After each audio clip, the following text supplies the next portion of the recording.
नमस्कार। आज रामचरितमानस के बालकांड के संदर्भ में एक बहुत ही मज़ेदार घटना। ये उस समय का संदर्भ है जब मुनि विश्वामित्र जी अयोध्या आए और राम जी और लक्ष्मण जी को वन ले गए कि राजन, राक्षसों का बड़ा डर है, बड़ा प्रकोप है और हमें वो यज्ञ हवन पूजा आदि करने नहीं देते हैं, तो आप इन दोनों भाइयों को हमें दीजिए, ये राक्षसों का विनाश करेंगे। ले गए, उस समय का संदर्भ है। उसके बाद में दोनों भाई विश्वामित्र जी के साथ वन गमन करते हुए चलते चलते जनकपुर पहुँचे। जनकपुर में वहाँ उस समय सीता जी के स्वयंवर की तैयारियां हो रही थी। सीता जी के स्वयंवर का इन लोगों को तो कोई निमंत्रण भी नहीं था और ये वहाँ पहुँचे। जब जनक जी को ये पता लगा कि विश्वामित्र जी पधारे हैं, तो विश्वामित्र जी को जनक जी ने ठहराया, आदर सम्मान किया और रात्रि को उन्होंने विश्राम भी किया। स्वाभाविक है कि राम जी और लक्ष्मण जी भी उनके साथ थे, वो भी वहीं ठहरे।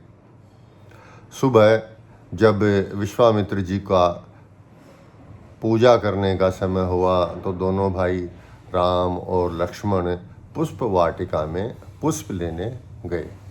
ये पूरी घटना, ये पूरा वार्तालाप, ये वीडियो आज उसी संदर्भ का है, उसी बाबत है। जब राम और लक्ष्मण पुष्प वाटिका में पुष्प लेने के लिए गए थे, उसी समय सीता जी भी वहाँ आई थी। उसी समय सीता जी भी वहाँ आई थी और राम जी ने और सीता जी ने एक दूसरे को देखा। पहले राम और लक्ष्मण पुष्प वाटिका में पुष्प ले रहे थे और बाद में बाबा तुलसीदास लिखते हैं कि सीता जी आई और सीता जी के लिए वो बहुत ही सुंदर तरीके से पंक्तियाँ लिखते हैं कि तेहि अवसर सीता तहैं आई, गिरिजा पूजन जननी पठाई। सीता जी की माता जी ने सीता जी को गिरजा पूजा यानी गौरी पूजन के लिए वहाँ भेजा। अब मैं आपको अपनी जनकपुर यात्रा के साथ जोड़ता हूँ। मैं जब 3 वर्ष पहले जनकपुर गया तो जनकपुर में सीता जी का महल बना हुआ है, जनक जी का महल बना हुआ है, ये देखे। अन्य ऐतिहासिक स्थल जो सीता जी, जनक जी और सीता जी और राम जी के विवाह के संबंध में जितने भी स्थान है वो देखे। जहाँ धनुष तोड़ा गया वो भी देखा, जहाँ धनुष टूटकर उसके कुछ खंडित अंश गिरे वो स्थान भी देखा। तो स्वाभाविक है, उत्सुकतापूर्वक हम लोग अशोक वाटिका भी गए। और अब आप सब लोग सुनिए, ये अशोक वाटिका जनकपुर से 22 किलोमीटर दूर है। आज का जनकपुर नेपाल में है और अशोक वाटिका भारतवर्ष में है। मैं ये भी बताता चलूँ कि पिछली वीडियो में ये चर्चा हुई थी कि जनक जी को खेत जोतते समय सीता जी हल चलाते समय प्राप्त हुई थी भूमि से। तो वो जो सीतागढ़ी स्थान है वह भी भारतवर्ष में है, वहाँ भी सीता जी का एक मंदिर बना हुआ है। बहुत ही अद्भुत स्थान है, अद्भुत मंदिर है। तो वापस बात वही अशोक वाटिका की नहीं, माफ़ी चाहता हूँ, अशोक वाटिका नहीं, पुष्प वाटिका की। पुष्प वाटिका में दोनों भाई पुष्प लेने के लिए गए थे और सीता जी वहाँ गौरी पूजन के लिए आई थी। सीता जी वहाँ गौरी पूजन के लिए आई थी। वहाँ पर मैं बता रहा था कि जहाँ ये मंदिर है वो मंदिर आज भी वहाँ पर स्थित है और वो जनकपुर से 22 किलोमीटर दूर है। और इस मंदिर के करीब 1 किलोमीटर दूर वह पुष्प वाटिका है जहाँ पर राम जी और लक्ष्मण जी पुष्प लेने के लिए आए थे। 1 किलोमीटर दूर है। मैं जिस वाहन से यात्रा कर रहा था, मैंने उस ड्राइवर से पूछा, भाई ये बताओ, जनकपुर से इस स्थान की दूरी 22 किलोमीटर दूर है। मान लेते हैं कि राम जी और लक्ष्मण जी तो बालक थे, दौड़ करके आ गए।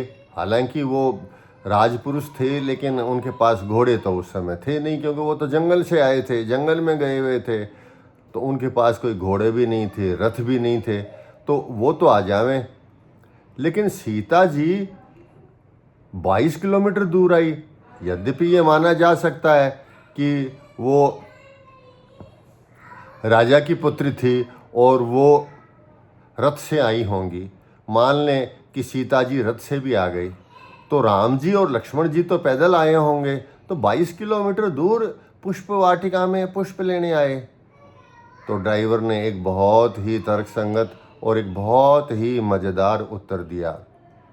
जवाब था कि राम और लक्ष्मण और सीता जी कौन से युग में हुए? उन्होंने मेरे से पूछा। मैंने कहा भाई त्रेता युग में हुए। तो उन्होंने कहा, देखिए श्रीमद् भागवत पुराण में स्पष्ट उल्लेख है कि सतयुग में जो पुरुष हैं वो विशालकाय होते थे। उसके बाद आया द्वापर युग। द्वापर युग में आप लोगों को महाभारत युद्ध की घटनाएं याद हैं। कितने विशालकाय भीम, अर्जुन और सभी योद्धा, भीष्म पितामह, सभी योद्धा, उनके धनुष, उनके अन्य आयुध और स्वयं वो कितने बड़े बड़े थे। तो मैंने कहा हाँ भाई, बात तो सही प्रतीत होती है। तो उन्होंने कहा कि उसके बाद त्रेता युग आए। तो त्रेता युग में भी तो लोग बाग 25, 30, 40 फीट के रहे ही होंगे ना। तो यदि आज आप मॉर्निंग वॉक के लिए 2-3 किलोमीटर पैदल चले जाते हैं, आपकी जो हाइट है वो 6 फीट है, आप 2-3 किलोमीटर पैदल चले जाते हैं, चल कर के चले जाते हैं, तो उस समय यदि व्यक्ति की हाइट 25 फीट रही हो तो वो क्या 20 किलोमीटर पैदल चल कर के नहीं जा सकता? मैं ड्राइवर का जवाब सुनकर चुप हुआ। ड्राइवर ने कहा, आप तो राजस्थान के हैं, आपके यहाँ जितने भी योद्धा हुए हैं, महाराणा प्रताप, कुंभा, ये इनके जो कवच रखे हैं, इनके जो तीर रखे हैं, तलवारें रखी हैं, तो आपने देखी कितनी भारी हैं, कितनी बड़ी बड़ी हैं।